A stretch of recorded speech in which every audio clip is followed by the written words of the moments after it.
Okay, and welcome back to the Science of Backlinking. Now that we set the stage, let's get into the nitty-gritty of backlinks. Now imagine backlinks as bridge connecting island. The more bridges that the island has, the more people that can visit the island. Now in our case, the island is our website and the bridges are the backlinks. Now not all bridges are the same, right? I mean, you could go across the rickety wooden bridge and not feel safe, or you could go across a solid steel bridge and feel totally secure. Now this principle applies to backlinks as well. Not all backlinks are created equal. And remember, it's always the quality and not the quantity that matters, but not really. And I'll explain why as we go along in this course. But all backlinks are not created equal, but there is something to say about quantity as well. So now you might be asking yourself, well, what the hell is a backlink? Some of you might not even know what a backlink is. So do you remember the cool kid in school that everybody just wanted to be friends with?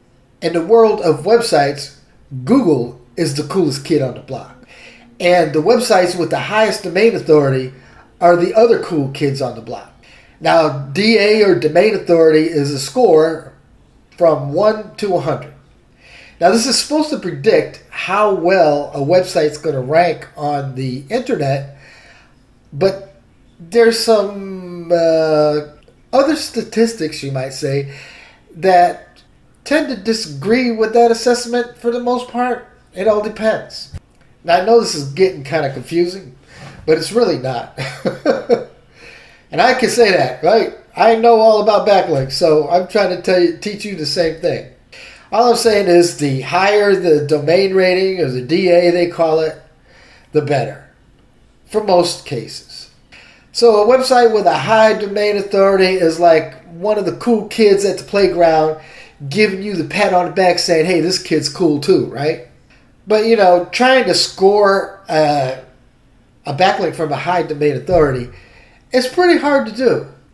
I remember when I first started trying to get backlinks from high domain authority websites, trying to reach out to these different blog masters or webmasters. You know, there's all kinds of different ways to do it. You could send out emails, or you could try to, IM them on Facebook or something like that.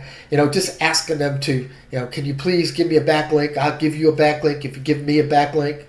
You know, I thought, sure, just because my content was so awesome, they'd say, yeah, man, I'll link back to you.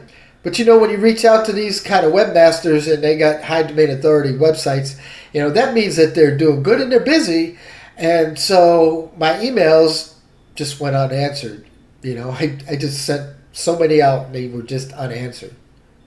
So what I had to do was, I had to start low and not have my expectations so high, and went after smaller backlinks to build up my authority before I could then go to other higher authority domains and ask for backlinks. Because think about it this way.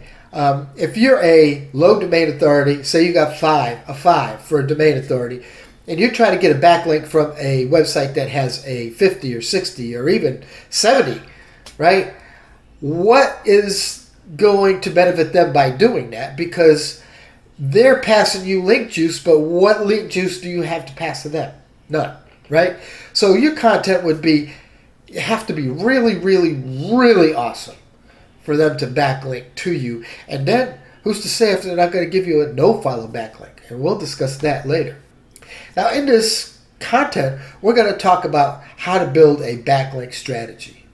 And not only that, we're going to talk about creating link-worthy content.